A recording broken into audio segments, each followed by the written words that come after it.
眼睛浪好风光，若你不在身旁。夫君，你既不愿白首，青薇这就来陪你。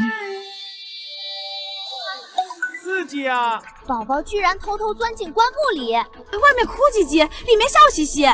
这种极品反差男主也太会玩了！女配赶紧死，死了男主正好拿她嫁妆养宝宝，双宿双飞，美滋滋。这是什么东西？何承安，他没死，他在里面和男主。开棺！给我开棺！沈清薇，发什么疯？承安已经去了，你这是要让他魂魄不安吗？娘，我听见动静了，夫君没死，他还在里面。荒唐！这么多郎中都断了气，你这是得了异症。青薇虽激动，但若真有动静，为求稳妥，开棺一验也不行。吉时是高僧算好的，耽误不得。还愣着干什么？下葬！快下葬！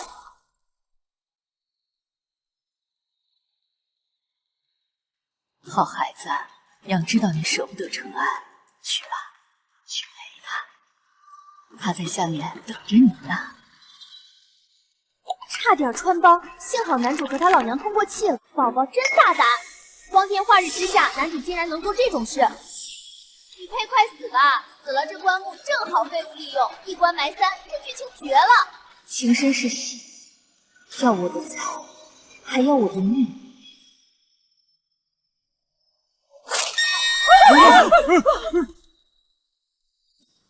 诸位送葬辛苦了，烦请壮汉替我按住这猪，趁热放血。沈清薇，你要干什么？夫君生前最爱热闹，他定不愿走得冷清。今日我沈清薇就在这坟前大摆宴席，请诸位吃杀猪宴。夫君生前最爱热闹，他定不愿走得如此冷清。陶红，再去买10头肥猪。今日所有为我夫君送行的，均可以过来吃宴。哎，女配疯了吧？她在坟头吃席，男主和宝宝一会儿怎么出来啊？男主别装了，本来氧气能撑1天的，再这样下去只能撑半天了。装吧，继续装，我看你们的命够不够硬。不可，万万不可！娘，你验酬谢出力的乡亲，有何不可？荒唐！我何府失礼传家，岂能在坟前摆这等粗俗宴席？这成何体统？府中早已备好茶点，要摆宴也该回府再说。母亲此言差矣。周礼有载，祭祀毕，分告肉于众，共沾福泽。在此设宴，正是以人间烟火送夫君最后一程，让他黄泉路上不孤单。陶红，拿我对牌去春江楼，今日休业，全酒楼的人带上家伙上山摆宴。是。今日全城最好的春江楼，菜馆够，肉管饱。女配好歹毒啊，能不能赶紧去死啊？太恶心了。夫人，我们这些满身泥巴的粗人，也能吃春江楼的菜？自然，今日为我夫君出力者，皆是我沈清薇的恩人。诸位，不仅你们能吃，还请诸位唤家中父母妻儿同来帮忙。今日咱们就在这山上热热闹闹的送亡夫最后一程。快回家叫人上山杀猪吃春江楼啊！沈清薇，你疯了！你知道这要花多少银子？你是要败光我何家的家产吗？族长，你快说句话呀！哪有这么败家的媳妇儿？族长明鉴，今日一切开销由清薇嫁妆司库出，不动族中半分，只求此事能记在何氏宗族名下，以此全了清薇对亡夫的一片赤心。好，清薇如此赤诚，孝感动天，老夫岂能不准？便依你之言。你们这群贱人是8辈子没吃过饭吗？坟头的饭也抢着吃，赶着投胎是吧？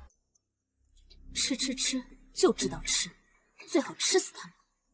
还好男主准备了求救哨子，最后时刻吹响，他娘一定会救他。哨子，那我就睁大眼睛看着，在这众目睽睽之下，你这好婆婆能怎么救你那假死的宝贝儿子？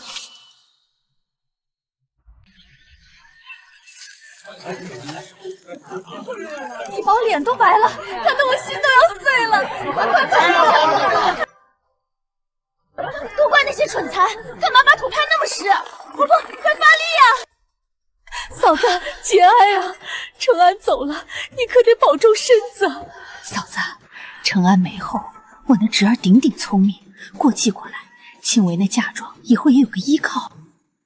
母亲，众位婶娘也是一番好意，您就多坐坐。老夫人中毒了，这饭菜里有毒！真的有毒！救命啊！我肚子也开始疼了。少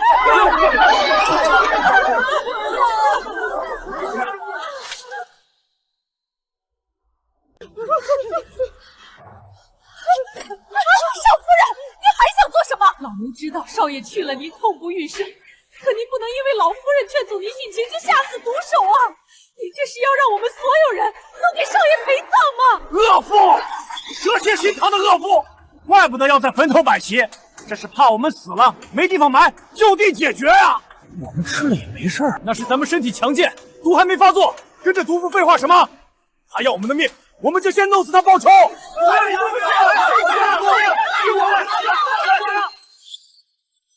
男主聪明啊，早早准备了血包，女配这次跳进黄河也洗不清了。古人果然没脑子，人说啥就信啥。普天同庆，女配快下线吧，我已经迫不及待想看男主的剧情了。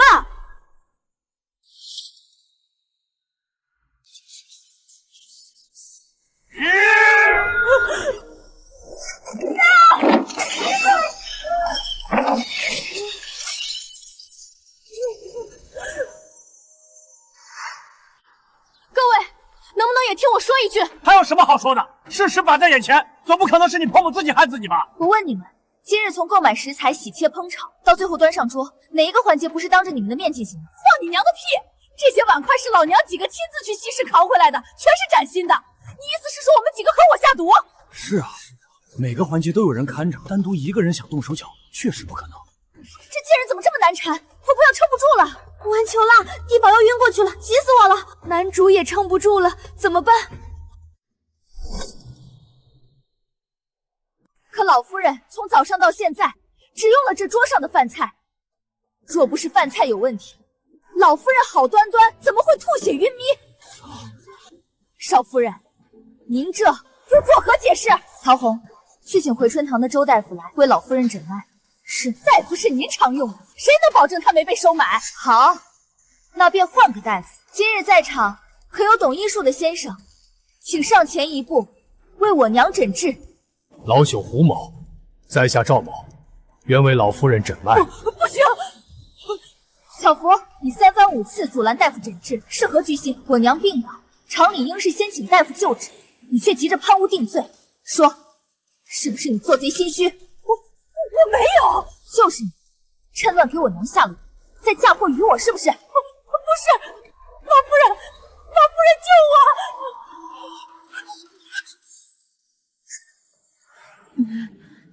我！娘，您方才吐血昏厥，可吓坏我们了。正好有大夫在，让他们给您仔细瞧瞧吧。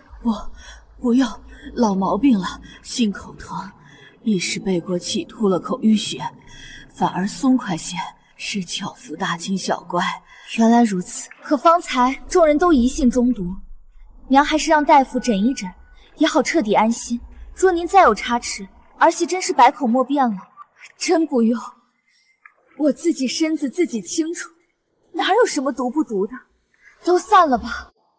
一场误会，有了二位大夫，既是老毛病，便不麻烦了。是。好了，戏唱完了，该算账。巧福，你污蔑主母，搅扰我夫君亡魂，你可知罪？少夫人饶命！老奴是一时猪油蒙了心，但有老夫人才好一个一时糊涂！你这一时糊涂，是要将弑亲的罪名扣死在我头上，是要陷我于死地！好个厉害的一时糊涂！来人，这恶奴给我拖下去，立时杖毙，以告慰我夫君在天之灵。少夫人饶命！老夫人饶命！老夫人救我！是您吩咐奴婢。住口！你还敢胡乱攀咬？青薇，他跟了我10几年，今日又是陈安的日子，见血不降，打发到庄子上去吧。不能，娘，若非您及时醒来，现在躺在血泊里的就是我。此等恶奴，今日不除，日后必成祸患。小妇，你自作孽。你放心，你的家人我会好生照顾。毒妇，这可是男主的奶娘啊，男主知道该有多伤心啊！多了，先别管男主了，我怎么觉得男主快要死了，真入土为安了？啊，急死我了！能不能来个人救救我的 CP 啊？急什么？这才哪儿到哪儿，好戏不过刚刚开场。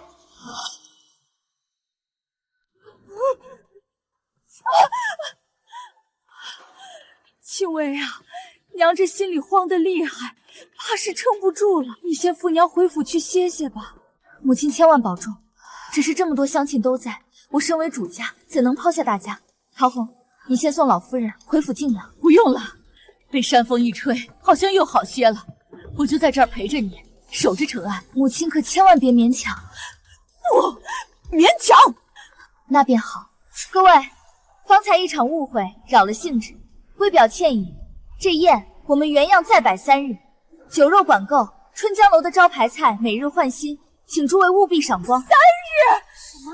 还要摆3日？男主地保都要死透透了吧？女配干嘛给自己加那么多戏？赶紧死一死行不行？我是来看绝美爱情的，不是看毒妇搞事的。3日！春江楼管够3日啊！快回家叫人，全都喊来，谁走谁是傻子！走！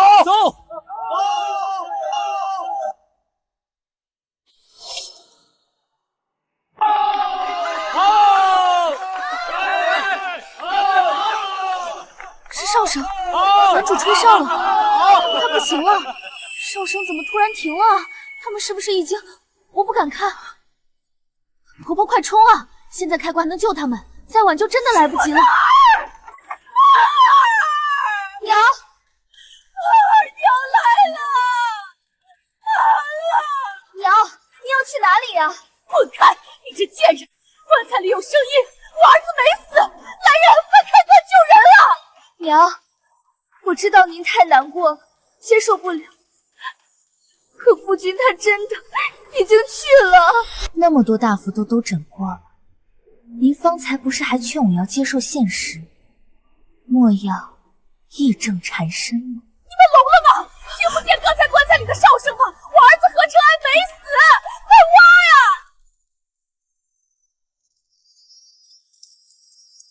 呀！大家听听，可有动静？金子说了，里面的2个已经彻底昏迷了。娘，您今日太累了，需要休息了。来人，扶老夫人回府休息。我不走！沈清薇，是你这个毒妇！你想害死我儿子，你故意不让我救他。他是你夫君啊，你怎么能这么恶毒？你不得好死！你们快去挖呀！开棺后就知道我说的都是真的。这个毒妇就是想害我儿子。够了！你丧子心痛，以致心神恍惚，我们都体谅。可挖坟开棺，关乎亡者安宁，更关乎我何氏一族体统颜面。岂容你如此儿戏？方才如何斥责轻微的？如今你自己反倒犯起这癔症来了。你们都被这贱人收买了，想害死我儿子！你们不得好死，统统不得好死！轻微，你婆母哀悔过度，已是常态。你先派人送她回府，好好照料吧。是，青薇明白，有劳组长费心了。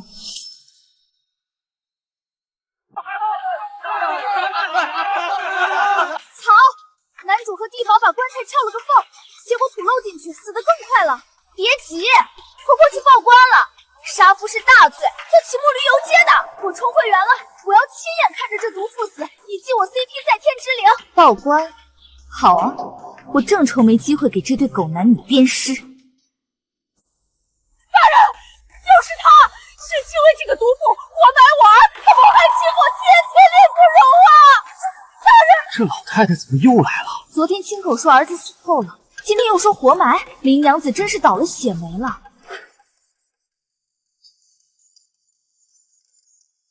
何王氏，众目睽睽之下，皆言你儿早已病故，何来临事杀夫之说？你可知诬告反坐是要杖责的？我没胡说，我儿是假死，现在被这毒妇困在棺木里。大人，快命人挖坟开棺救我儿子！快去啊！婆婆牛逼，破罐破摔了，要死一起死！谁能想到地宝钻进去抢氧气了？不傻了吧？等着秦木鱼吧！不可能，我和夫君情深意重，他为何要假死？为何？你这杜甫多年无所出，还不如人！若非你霸着正妻位不放，我儿何须假死脱身？这都是你逼的！何王氏，林氏贤德，全县皆知。倒是你，昨日咬定子王祖人开棺，今日又说假死索要挖坟，你当官府是给你开玩笑的吗？大人，现在不是说这个时候，快命人挖坟啊！再晚就真来不及了。来人！大人且慢！大人，这坟不能挖！掘坟开棺，犹如入室，这是要让我夫君魂魄不安，永世不得超生的。娘，您醒醒吧，夫君他已经去了，您是伤心过度，癔症深重，才会生出这般可怕的幻觉。儿媳求您了，让承安安息吧。是啊，大人，老太太昨天可不是这么说的，她亲口说儿子死透透了，开棺太损阴德了，这不是作践死人吗？不能开！你们才疯了！我清醒的很，我清醒的很，我是他亲娘，我有权要求开棺验看。我是他3媒6聘明媒正娶的发妻，只要我沈清霜还有一口气在，就绝不允许任何人惊扰我夫君亡灵，我绝不同意开棺。你这毒妇，你就是想害死我儿！大人，你还在等什么？快下令啊！好，今日我便替我儿休了你这毒妇，从此你我何家恩断义绝。现在我可以为我儿子做主开棺了吧？胡闹！一个妇道人家，岂能善待王子休妻？简直无法无天！嘿，别以为我不知道，你们收了这贱人多少好处！一群见钱眼开的狗东西！族长，诸位族老，既然婆母执意如此，我沈清为虽是女流之辈，也知廉耻，实在不堪受此折辱。我愿与亡夫何承安和离。和离？你想得美！你这等毒妇，只配拿一纸休书滚出何家！若族中允准和离，清微愿将嫁妆之半数捐送给何氏家族，供养族中孤寡，资助子弟进学，也算全了最后一点情分。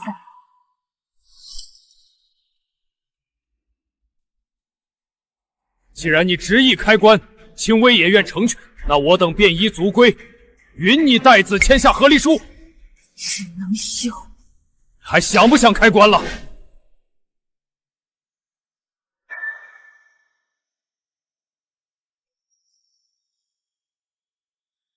从此，我与何承安生丧嫁娶，各不相干。离过婚的女人就是烂菜叶，看谁还要你？他没机会找下家了，棺材一开，啥人罪证确凿，等着骑木驴吧！赶紧开棺，我要看这奸人去世。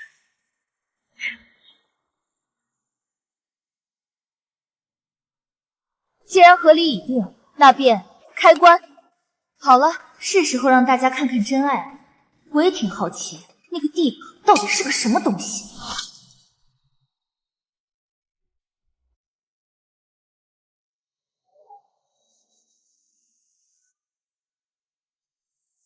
儿啊，坚持住，娘这就救你出来。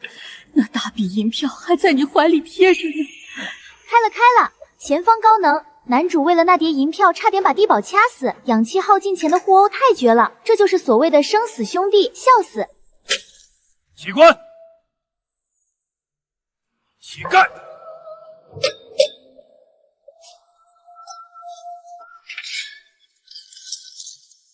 我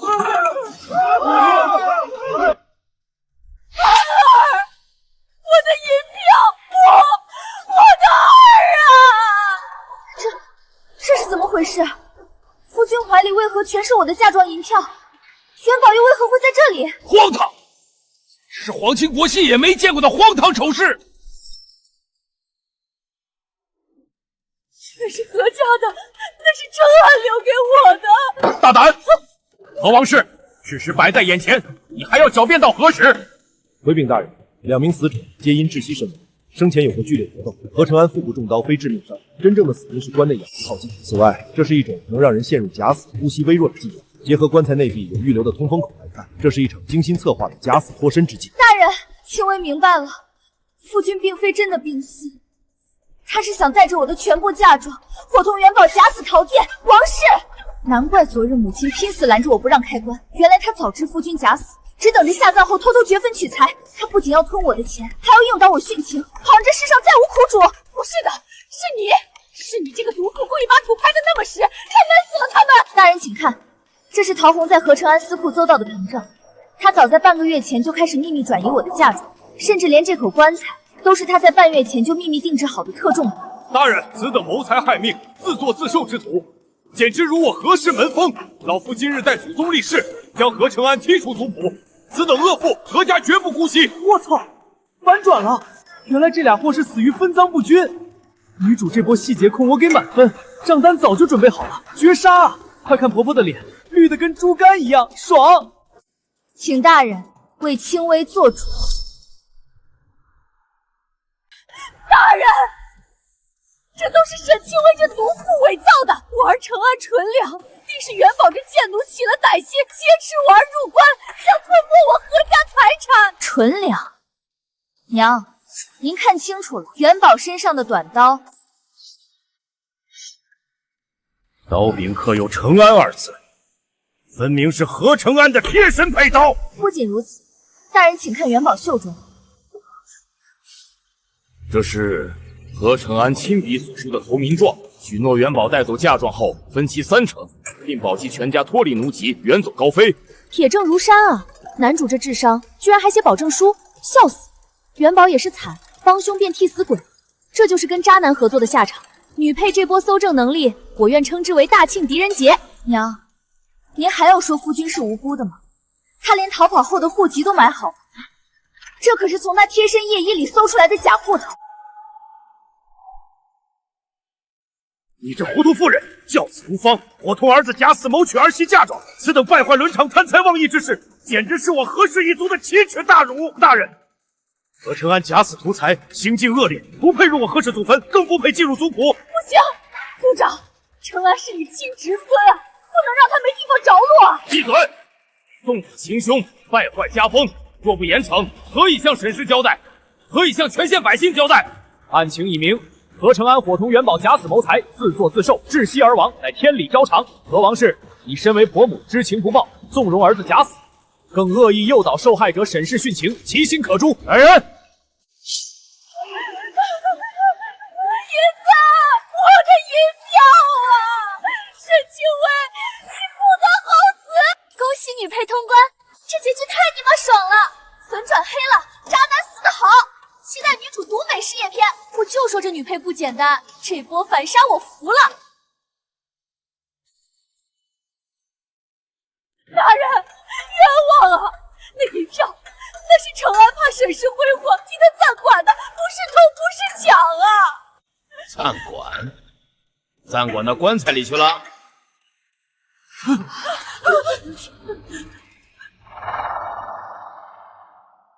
娘，您还不说实话吗？这出城凭证上盖的是临县的假印，连马车都已经备在山后的林子里了。大人，这是奴婢在山后拿获的接应者，他们亲口招认，是收了何少爷的定金，今日子时准点在此接人出城。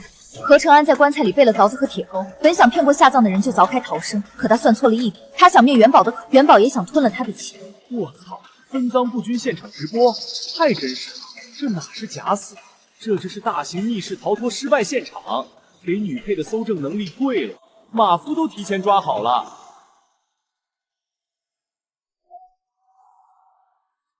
老夫今日代何氏列祖列宗，将其剔除族谱，死后不得入何氏宗祠。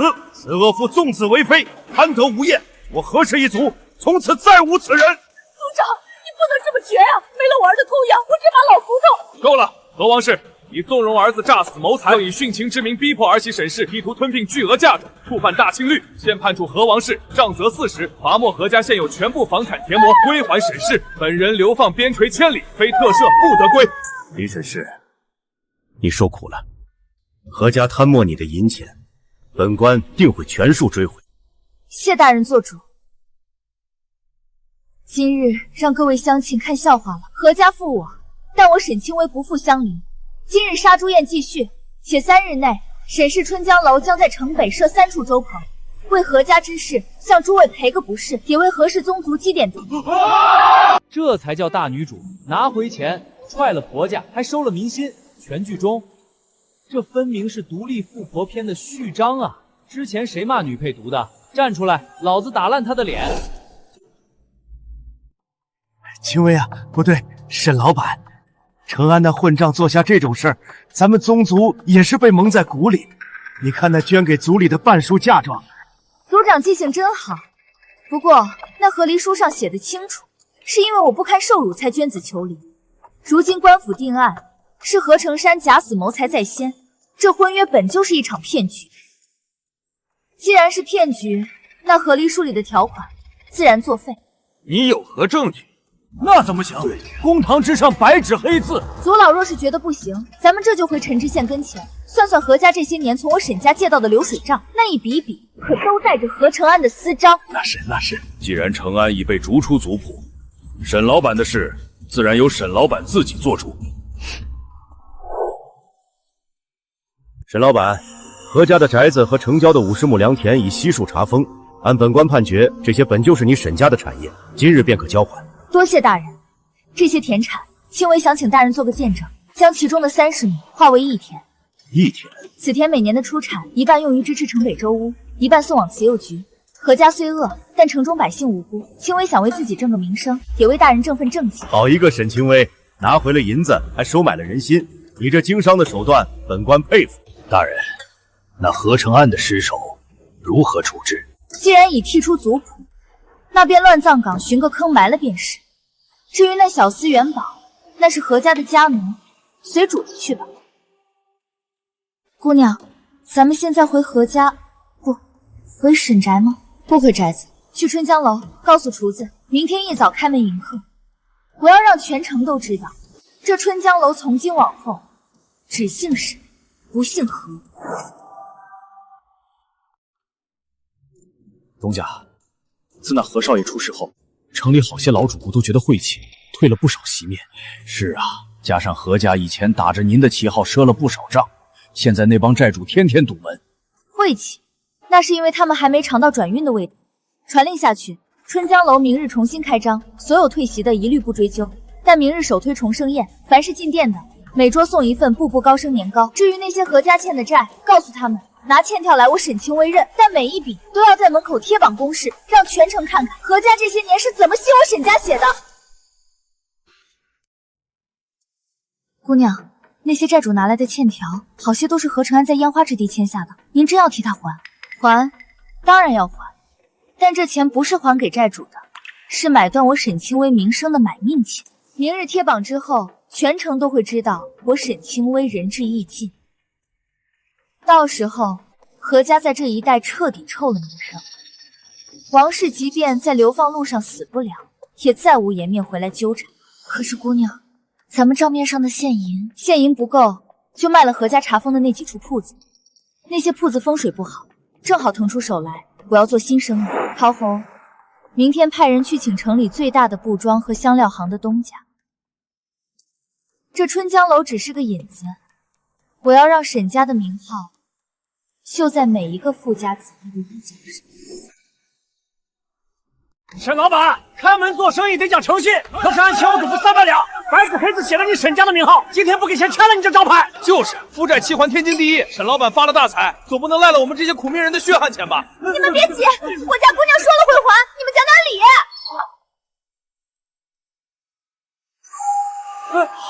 诸位，欠条我沈清微认，钱我今天就给，但规矩得改。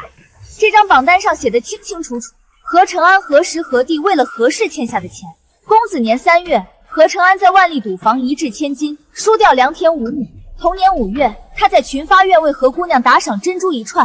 这些债没1分钱是花在沈家，更没1分钱是花在我沈清微身上。这何家少爷真是个无底洞，全靠儿媳妇养着，去逛窑子啊！这沈老板太仗义了，这种冤枉钱都肯出。开箱，现银兑付，钱给你们，但从此往后，若再有人为何承安的1分1毫来纠缠沈家，别怪我沈清微报官告你们敲诈勒索。花点银子买断这最后一丝关联，这笔账划算。掌柜的，把重生宴的头盘端上来。何家倒了，咱们沈家的天亮了。沈老板，今日您这还债榜一出，全城都传遍了。沈老板的大气，咱们佩服。但不知今日请我们来，所谓何事？苏姐姐爽快。春江楼虽然日进斗金，但在清微眼里，这只是沈家生意的一个门脸。苏姐姐的织造手艺全城第一，林大哥的冷香散千金难求。若将这冷香入丝，织成百步留香的锦缎，二位觉得这生意能做吗？香入丝绸，这法子古书上有，可成本极高，且香味难以持久。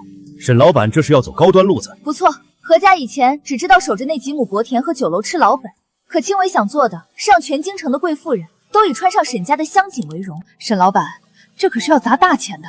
您刚还了何家那么大一笔债，这是何家被查封的那3处黄金地段的铺子，官府已经判归沈家。我打算把他们翻新，一家做香粉，一家做成衣，最后一家做女兵会馆。这世道，女人的钱最好赚，也最难赚。他们困在后斋，需要一个能正大光明聚会、适宜品香的地方。二位若肯入股，沈家出铺子和方子，收益3、7分。沈老板这胆识，我苏某人跟了。沈家主，巾帼不让须眉，林某也愿一试。何承安，你处心积虑想抢的沈家，在我手里才刚刚开始发光。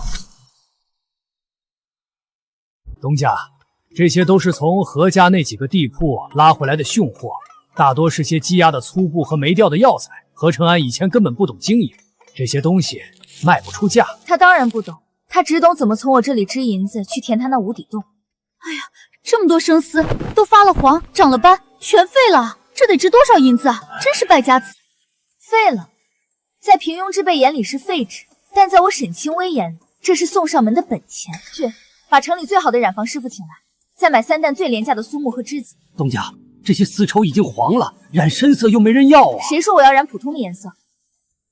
我要染的是焦金与墨粉，这些黄斑恰好能形成天然的暗纹。陶红，把这些没掉的药材按我写的方子分拣出来。何承安虽然败家，但他买的这些沉香木碎块和当归头，虽然品相不好，药力却在。我要用这些废料熬出一锅最浓的香汤。苏掌柜和林立东家还在观望我的实力，这第一批香锦，我就用何承安留下的这些垃圾变废为宝，给他们看。沈老板，这色儿太沉了，京城的贵人们都爱娇嫩的粉绿，您这焦金色怕是像老树皮呀。沈老板，您这是把银子往水里扔啊！这种色调，连庵里的尼姑都嫌老气。苏姐姐莫急，普通绸缎自然要娇内，但我这香锦卖的不是颜色，是气度。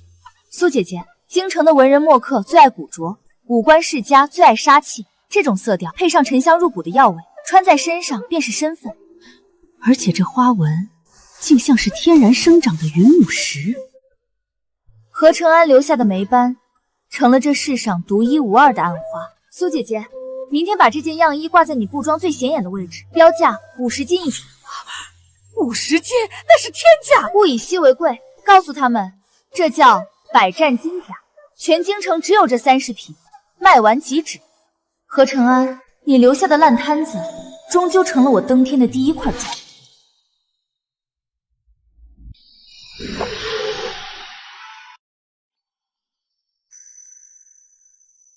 好香，这味道不似脂粉那般俗气，竟有股战场上的肃杀之气。这暗纹竟似天成，非绣非画，倒像是枯木逢春，焦土生金，妙哉！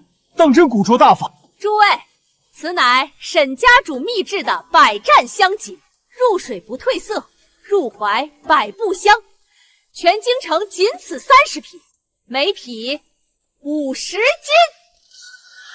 金。50金，小爷我要了。这种色配小爷那匹汗血宝马最合适不过，给我包2匹。不可不可，此等幽香最衬读书人筋骨，我也要1匹。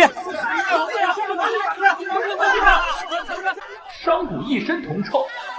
何承安，你瞧，你视如垃圾的梅丝，如今千金难求，而你引以为傲的所谓清高，连这半铺残布都买不起。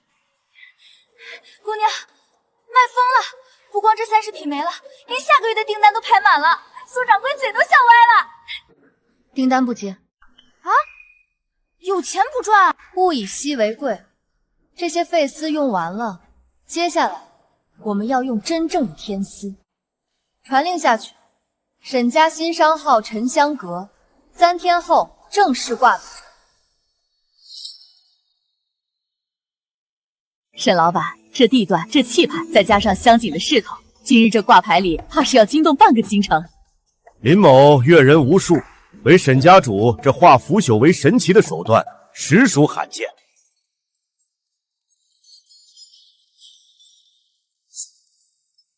今日沉香阁开张，不卖凡品，只结雅缘。沈老板，那百战香锦可还有存货？我家老爷子过寿，点名要这一匹。抱歉，香锦乃天赐之物，每季仅出30匹。今日虽无现货，但有新出的冷香粉，诸位请看。这粉竟能压住暑气的燥热，这叫定心散。何家以前囤积的那些发霉药材，经我沈家秘法炮制，成了这消暑定神的佳品。沈清卫，你这克夫的扫把星，你发的是死人财！我的苦命的侄儿承安尸骨未寒，你竟然拿着他的家底在这里卖弄！哟，我当是谁？原来是何家那位只会吃喝嫖赌的远房舅公。何承安假死谋财，那是官府定的案，他的家底儿早被他挥霍一空。如今你脚下站的这块砖，是我沈清微一两一两挣回来的。来人，送他去见陈县尹，告诉大人，有人寻衅滋事，想为何承安招魂。扫兴之人已除，各位，请继续。何家的人来一个，我踩一个。这死人财，我不仅要发，还要发的地动山摇。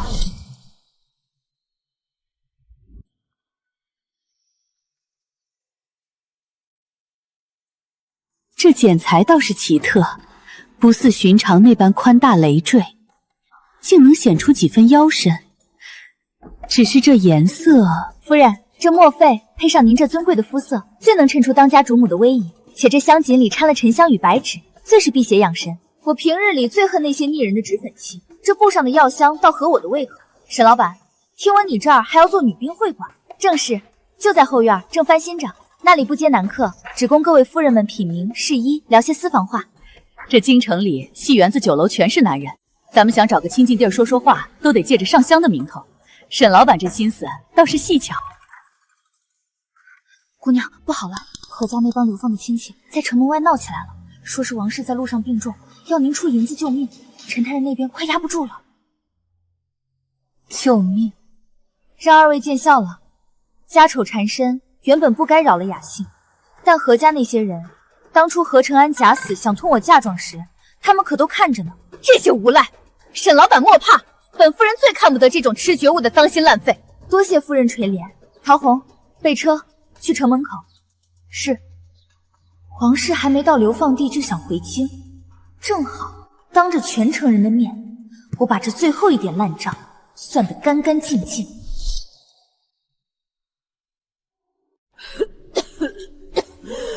青天大老爷啊！沈清微那毒妇日进斗金，却眼睁睁看着婆母病死在流放路上，这还有天理吗？看，那丧门星来了。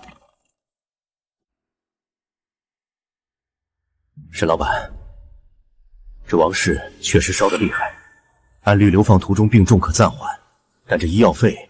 钱，给我钱！沈清微，你沈家的每一分钱都是我何家的，快给我买身片，我要回京！娘，您要钱可以，这是何承安假尸前从我私铺借走的最后一笔3000两银票的去向，其中1000两给了你这位好舅公买宅子，500两给了你那位侄儿还赌债。昨日我刚还清了何承安在烟花之地假债，今日诸位又来要救命钱。好啊，只要诸位把当初吃下去的沈家血汗钱吐出来，莫说救命，送娘回京养老又何妨？那是承安孝敬我们的，凭什么吐出来？既然是孝敬，那你们这群受了恩惠的血亲，为何不肯掏出1枚铜板给王氏治病，反反而堵在城门口，想逼我这个早已和离被休，甚至险些被你们逼死的外人出钱。真不要脸！拿了钱不救人，还想再敲一笔。沈老板仁至义尽了，换了我一根草都不给。娘，这枚钱是当初何承安骗我说要买定情礼物时，我给他的第一枚定金。大人，按律，沈家已为何承安还清所有债务，且已捐出半数嫁妆入宗族，轻微与何家再无半点瓜葛。这王氏是生是死，应由领赏了沈家恩的何氏族人负责。王氏流放路上的滋味，你慢慢受着。何家的债，我一分也不会多还。回来，沈清文，你这个废人，你不能见死不救！肃静！沈氏已为何家堂情赌债，仁至义尽，尔等受了何承安生前恩惠，如今却推诿不救，真当本官的刑具是摆设吗？时辰已到，启程！沈清文，沈清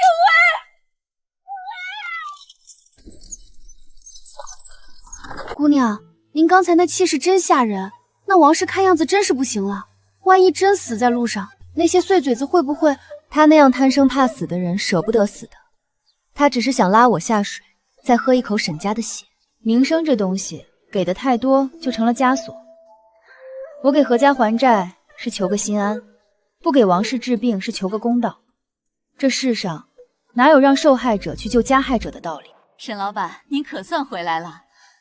这后院的女宾会馆基本成型了，按照您的意思，挖了温泉池，还修了单独的试衣间。苏姐姐，这京城的富贵花看腻了金玉满堂，我们要给他们的是隐秘和尊贵。那一间专门留给宫里出来的贵人，香锦、冷香粉，还有我们沈家秘制的药膳，都要在那里展示。听闻前日阁老夫人穿了咱们的墨废香锦去参宴，被太后娘娘夸了一句沉稳大气。太后夸了，现在宫里的公公都在打听咱们沉香阁的来头呢。陶红，去把库房里那匹压销底的雪浪锦取出来。王氏和何家只是过去，这皇城根下的富贵，才是我沈清微真正的历程。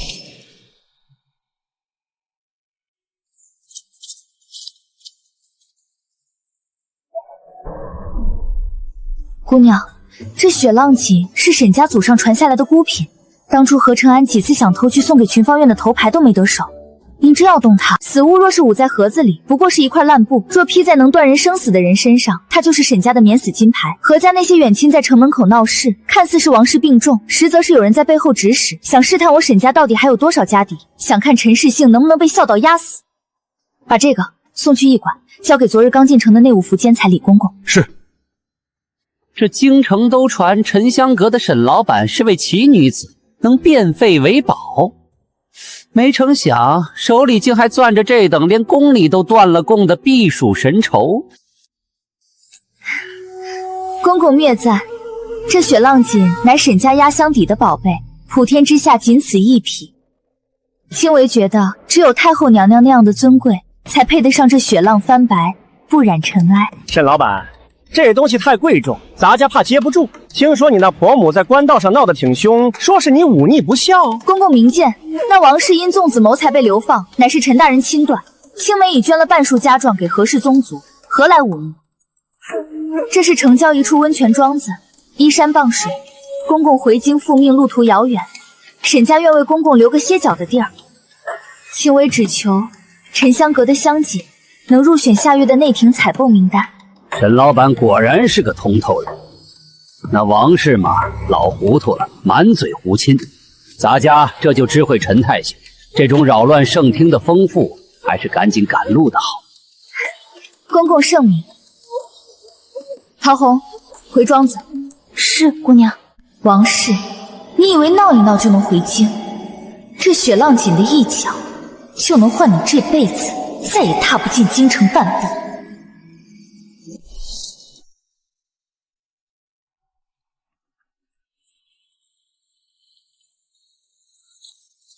东家，如你所料，王氏在流放路上病重失强，服了饮热散诱发的高热湿疹。饮热散，这种宫中常用的腌杂东西，王氏一个乡野村妇怎么拿得到的？属下查到，那是何家那位远亲旧书在京城黑市上买来的，他们收了万利赌坊老板的500两，想借王氏之名把您这沉香阁搞垮。沈老板，若非你提醒本官严加防范，本官差点就成了那赌坊老板手中的刀。这何家余孽竟敢公然挑衅朝廷律法！陈大人，万利赌坊以前为何承安提供豪赌之所，如今怕是眼热我这沉香阁的日进斗金，想杀鸡儆猴呢？这是我暗中搜集的万利赌坊这些年逼良为娼非法高利，还有为何承安伪造假地契的铁证。大人，王氏的病正好可以成为您端掉这毒瘤的由头。沈清微那娘们儿还不乖乖把春江楼交出来？王氏那老太婆死在城门口，她沈清微这辈子都别想抬头做人。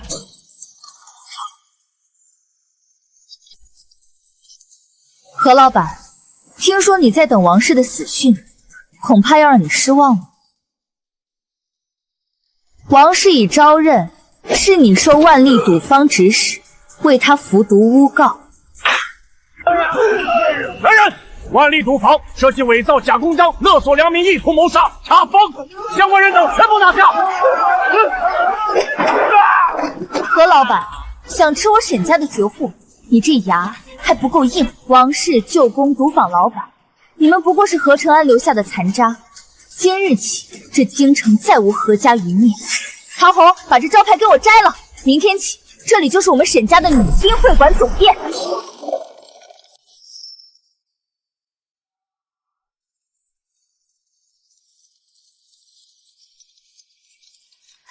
姑娘，听大人们说，那万利赌坊的老板嘴挺硬，可一进大牢，看到何家那舅公被打得像猪头一样全招了，他立马就吓得尿了裤子，把自己跟何承安生前勾结的所有假账本全供出来了。他若不招，陈县令怎么能名正言顺地抄了他的赌坊？这张地契是何承安临终前最后一刻藏在贴身衣物里的，本想等他在官道上复生后，借着这庄子的名头再敲我一笔。现在这庄子已经真真切切归了沈家。沈老板，咱家今日可是带了好消息，内务府那边的名单定下来了，下个月太后寿宴，各种主位要裁撤的避暑香锦，点名要你们沉香阁的供货。哎呀，这可是天大的恩典！沈家主，这一下咱们沉香阁的名号可就真是在京城里香气袭人了。公公费心了，但这供货，青微想换个方式。换个方式？沈老板，这皇家的买卖，多少人求都求不来，你还想提条件？公公明鉴，这香锦制作不易，全京城仅此一家。青微想请公公在太后面前讨个彩头，将这香锦赐名为清风神锦，且沈家愿出资为宫中修建一处消暑凉亭，所用木料皆由我沈家的沉香木碎块拼贴。好，沈清微呀，沈清微，你这是想把沈家的招牌刻在太后娘娘的消暑凉亭上，这笔买卖咱家做了。银子算什么？只要沈家的招牌挂进后宫，这京城里的贵妇人，谁不以买到咱们的布料为荣？何承安，你处心积虑想抢的不过是这院里的方寸之地，而我沈清微要的是这整个京城的商路之巅。沈老板，李公公回话了，太后娘娘对那雪浪锦爱不释手，但这消暑凉亭的设计图，工部那帮老玩户说沈家一介商贾，没资格参与内廷修缮。这工部的人心真黑，咱们出钱出料，连个名分都不给。公公息怒，工部的大人们求的是稳，青微求的是雅。这卷沉香嵌玉凉亭图，并非请工部动土，而是由我沈家的木作锅坊预先拼装，只需在太后寿辰前一夜，像搭积木般送入御花园即可。不仅如此，这物料缝隙中藏有苏合香与冰片，夏日炎炎，凉亭自生寒意。公公若是将此图呈给太后，便是为太后解了暑气，这份功劳……哎呦，沈老板真是七窍玲珑心，咱家这就去办，保管让工部那帮老东西闭嘴。东家，属下查到何承安假死前曾去过京郊的一处尼姑庵，他名义上是去给王氏祈福，实则是将一箱沉香木和一本账件托付给了一个叫静音的尼姑。尼姑庵，看来我这位夫君还真是狡兔三窟。那静音是什么来头？那是何承安早年的相好，本是落难官家女，被何承安救下后藏在庵里。去，把这静音给我请来。何承安死了都想给我留个地雷，我倒要看看这账本里藏了多少沈家的血汗钱，又藏了多少何家不为人知的罪证。姑娘，这大半夜的去尼姑庵，万一惊动了官府。官府，我现在就是陈太医眼里的财神爷，去告诉静音，想要活命就带着账本出来见我。若是想为何承安殉情，我不介意送他一程。何承安，你的红颜知己，我也替你一并收了。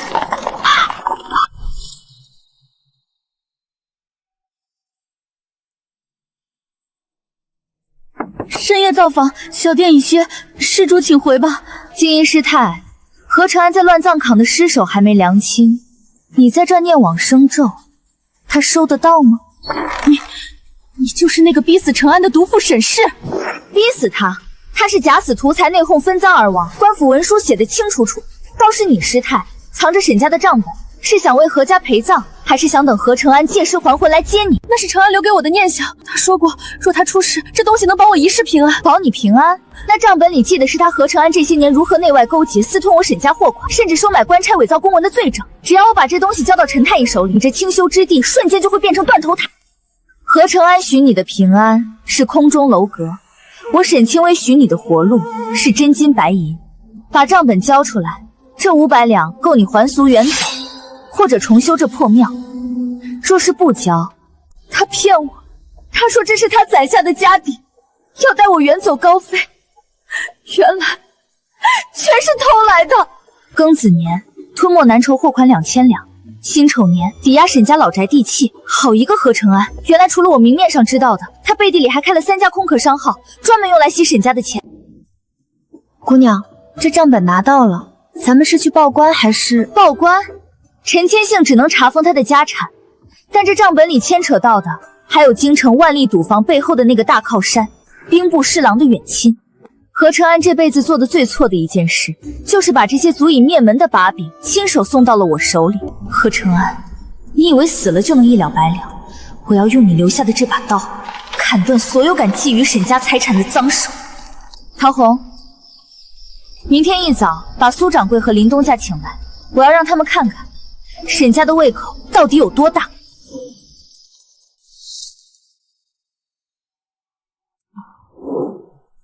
沈老板，这何承安生前不仅私吞嫁妆，竟然还在外面偷偷开了2家成衣店，打着咱们沉香阁的招牌招摇撞骗。何止，他还把咱们沈家的沉香木碎块掺了劣质香粉，低价卖给那些不明真相的商贩，这不是毁咱们沈家的名声吗？他不仅毁名声，还通过这些烂货洗白了万利赌坊的一大笔脏钱。那赌坊背后的侍郎府管家，可是每个月都要从这2家假店里抽3成干股。东家，按账面看，何承安至少还欠沈家4000两现银，而且那些假货已经流向了城郊和临县。4000两，我要的是他们双倍奉还。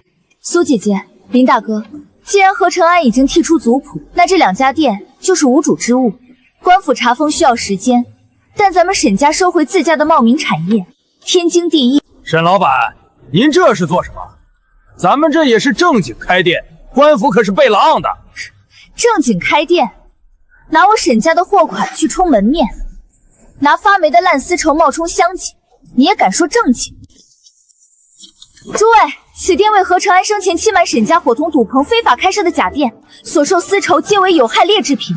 今日我沈清微收回店面，全程清算，砸了这招牌，把所有的假货堆在门口，一把火烧了。这怎么可能啊！这沈家怎么敢啊！何承安留下的所有脏东西，我都要烧得干干净净。下一家就是那个跟兵部侍郎府勾结的聚香堂，我要让这京城的所有人知道，沈家的东西哪怕是碎料，也不是谁都能偷吃的。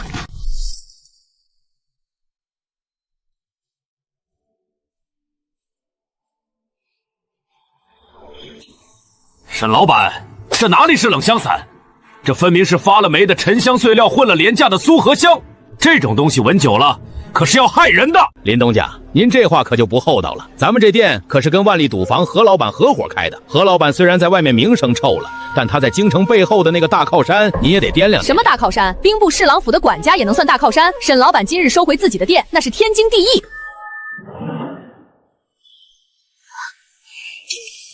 聚香堂原本就是我沈家祖上的一处典当铺子，何承安生前不仅私吞嫁妆，还伪造了这份转让契约。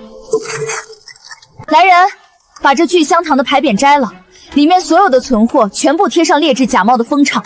至于何老板，既然你喜欢跟赌坊勾结，那就去陈世燕那里解释解释，这些账本里消失的2000两现银到底进了谁的口袋。沈清微，你这是要断了侍郎府的财路，你就不怕？怕？我沈清微连殉情的鬼门关都闯过来了，还怕一个管家的财路？沈老板，这何承安竟然私下为何家宗亲开设了这么多家假店。大人，这些账本里牵扯到的远房族亲，大多是为何承安提供销赃渠道的帮凶。清微不想赶尽杀绝，但这些烂料不能流向市面。清微愿意出资将这些假货全部销毁，并为何家受害的商户们提供一份沈家的原色锦作为补偿。沈老板深明大义，这何承安留下的烂摊子，终究还是靠你一手收拾。何承安，你留下的那些所谓的盟友，如今全成了我的垫脚石。苏姐姐，林大哥，明天起，城西这2家铺子改名沉香阁分舵。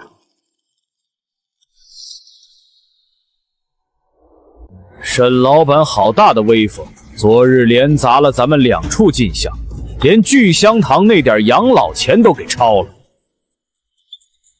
你这是仗着陈县令的事，想骑到侍郎府头上撒尿？管家说笑了，青瑶不过是清理门户，收回被何承安那赌徒典当的沈家旧产。至于进香，这是城南那2家假店过去3年的流水汇总。何承安中饱私囊报给府上的账目，怕是连实数的30%都不到吧。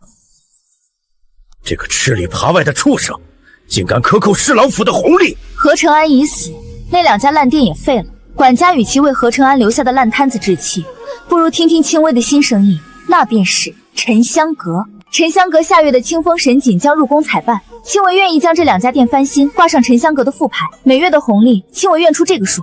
不仅如此，这2家店的掌柜依旧有府上贱人，清微只要这2处地契归于沈家名下，抹平何承安留下的坏账。5成，沈老板真是好气魄。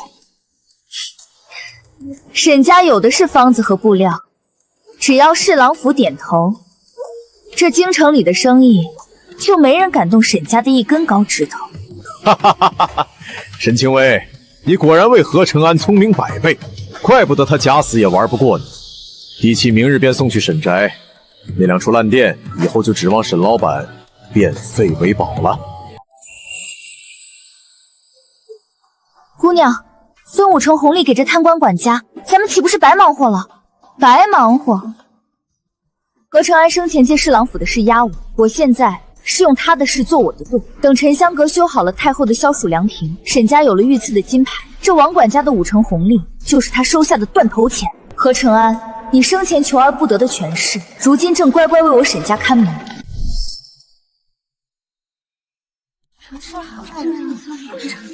沈老板，这雪浪锦裁成的中衣，太后娘娘试过小样了，直夸沁凉透骨，连午觉都睡得安稳了些。这不，娘娘发话了，寿宴当天的内廷仪仗也要用你们沈家的原色锦镶边。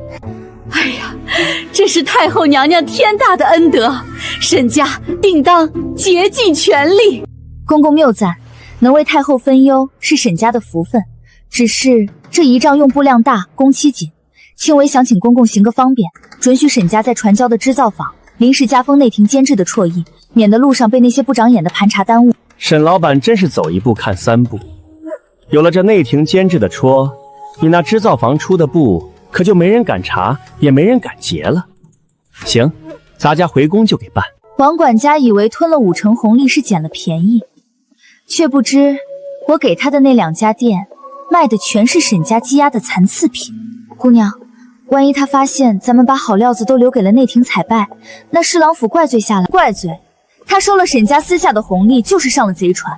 等下月太后寿宴，沈家的消暑凉亭大放异彩，我便要他在陈县令面前亲口承认他与何承安生前勾结的所有赃款。东家，流放路上的探子报信，王氏没熬过岭南的暑气，3日前病死在驿站了。死前还在咒骂，说您夺了何家的运势。运势？何家从未有过运势，有的只是贪婪。埋了吧，寻个无名冢，也算全了最后一点体面。从此往后，这世上再无何沈氏，只有沈清微。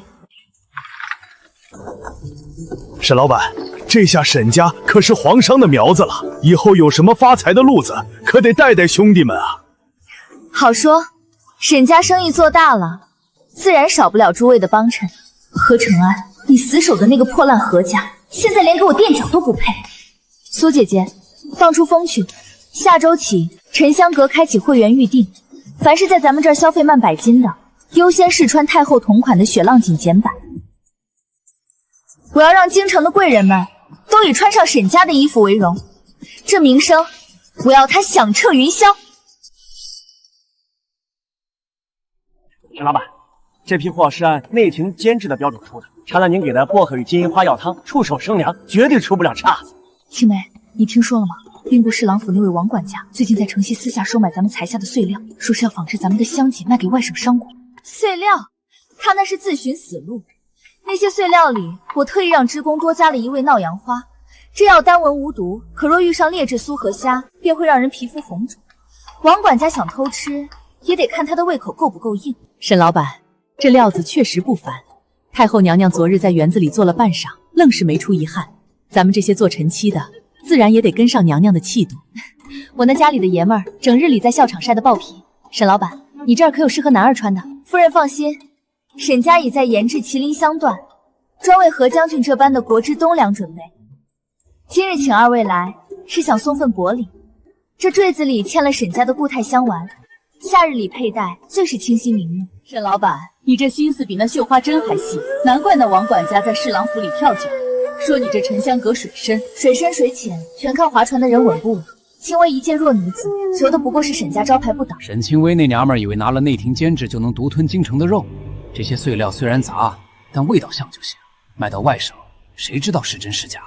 管家圣明，等咱们攒够了钱，老奴定要找人弄死沈清薇那扫把花，为何家报仇。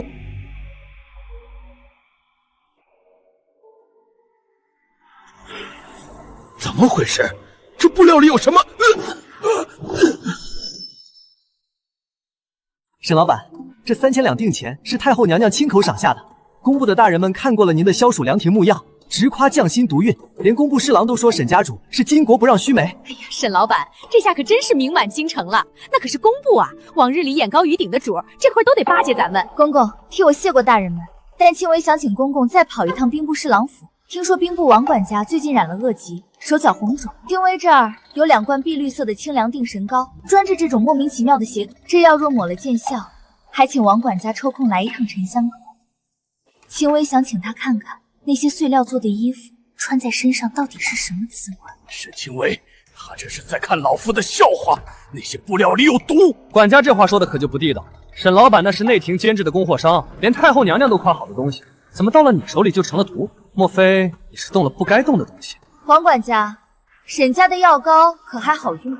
沈老板，老夫有眼无珠，那些碎料，老夫这就全烧了。求沈老板高抬贵手，给条生路。烧了，那可是沈家的一大笔损失。林大哥，既然王管家愿意赔罪，那他在城郊那2处私盐码头的地契，是不是也该拿出来冲抵沈家的损失？码头那可是老夫的命根子，命根子总比没命强。王管家，你跟何承安生前勾结的那些账本，我还没送去陈号领呢。你若不给码头，我便让你去跟何承安在地下作伴。苏姐姐，明天起沈家船队进城，我要让京城的香料和丝绸走沈家自己的水路。何承安，你借别人的事压我，我沈清薇要把这些事全变成我沈家的基石。东家，兵部王管家那2处城郊码头的契约已经到手，官府那边的红印也补齐了，从此进京的水陆关卡，沈家能占3成。3成不够，我要的是这2处码头成为沈家香料和丝绸的免检。官吏赌坊那老板还没死在狱里吧？告诉他，想减刑就把他生前为何承安在码头私设的暗仓位置吐出来，我要在那儿建沈家最大的冷香库。管家，那沈清薇太狠了，连码头都夺了，这是要咱们的命啊！咱们去求侍郎大人，告他个强取豪夺。告！老夫私下收他红利，倒卖内廷碎料，哪一样捅到大人那里不是死罪？去找那几个黑市上的死士。下周太后寿宴，沈家的消暑凉亭入宫前要经过西街御道，我要那凉亭变成一堆残坛。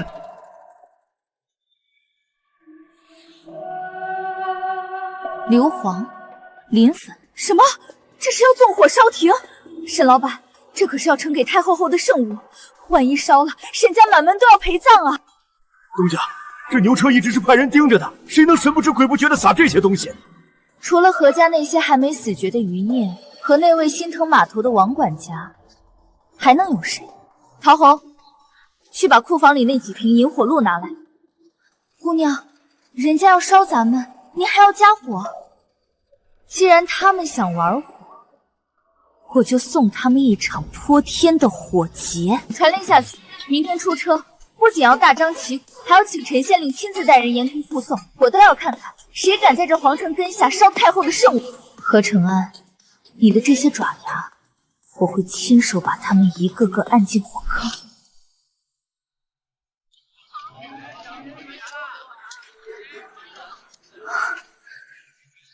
沈老板，你确定今日有人敢在玉行行凶？这可是太后寿诞的圣物，惊了驾，本官也保不住你。大人放心，正因为是圣物，贼人才觉得这是沈家的死穴。这些木料表层涂了沈家特制的冰蚕鞋，遇火不燃，反而会生出浓厚的青色冷烟。陶红，把那几箱特制的引火露放在车队最末尾的空车上，不要引蛇出洞。沈清微，今日就是你的死期！烧了圣物，看陈知县怎么看你的头！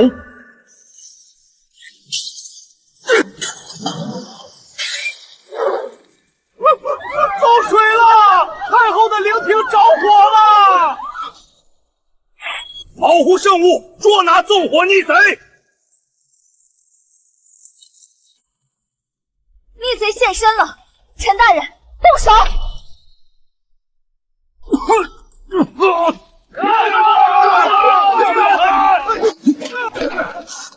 舅公，这火好看吗？陈清微，你这妖女，你竟敢用假货骗人！假货！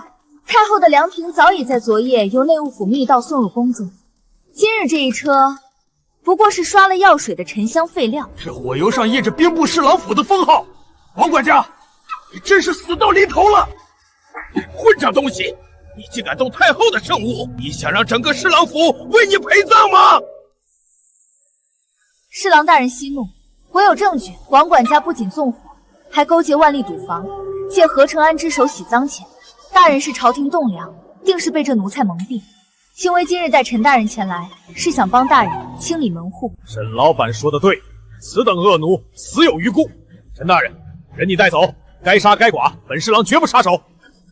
沈清微，我把剩下的地契全给你，饶我一命。何家的人，我一个都不留。王管家，你去地底下跟何承安慢慢分那红利吧。何承安，你的最后一根支柱倒了。陶红，回禅香阁，明天我们要进宫。哀家这几日心火烧得厉害，没成想这亭子竟自生寒意，比那冰窖还要舒爽几分。李公公，这便是那沉香阁沈氏的手笔。正是，沈老板为筹备此亭，不仅捐出了沈家100年沉香，还亲自带工匠连夜组装。这不，沈氏就在亭外候旨呢。民女沈清微参见太后娘娘，愿娘娘福寿安康，清凉永驻。哀家听说过你，本是遭了难的苦命人，却能变废为宝，撑起沈家门户。这亭子里掺了什么药？回娘娘，亭心嵌了冰片与苏合香，木料缝隙中注了沈家特制的凝霜散，夏日消暑，冬日温润。好个伶俐的女子！李公公，传哀家旨意，封沉香阁为内廷御用第1商，赐沈氏金牌，谏官大一级。往后谁若再敢拿那劳什子克夫的名头编排沈家，便是与哀家过不去。领旨。何承安，你想要我的命，我却用你的死换回了这块免死金牌。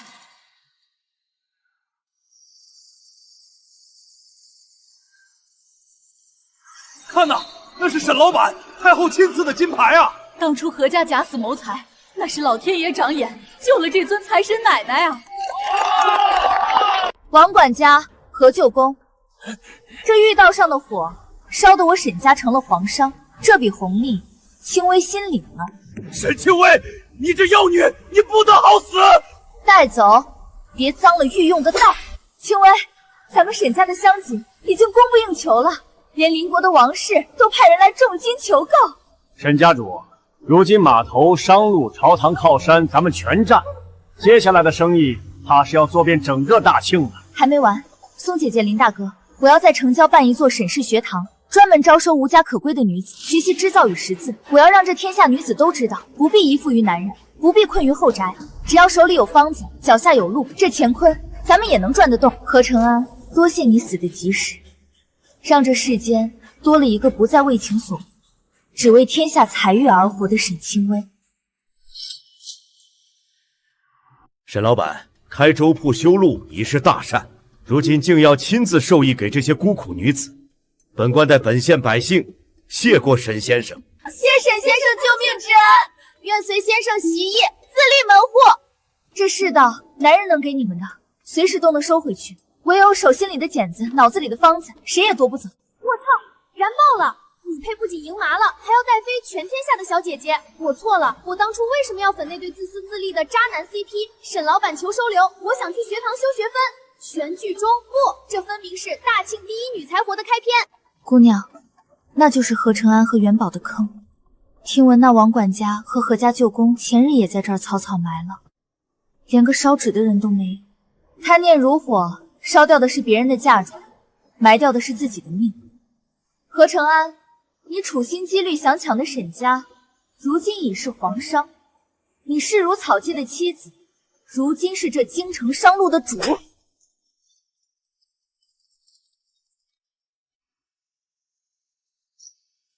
清微，在想什么？在想明天的订单。哈哈哈，沈家主真是三句不离本行。如今你已是京城首富，还不肯歇歇？歇不住，这京城只是个开始。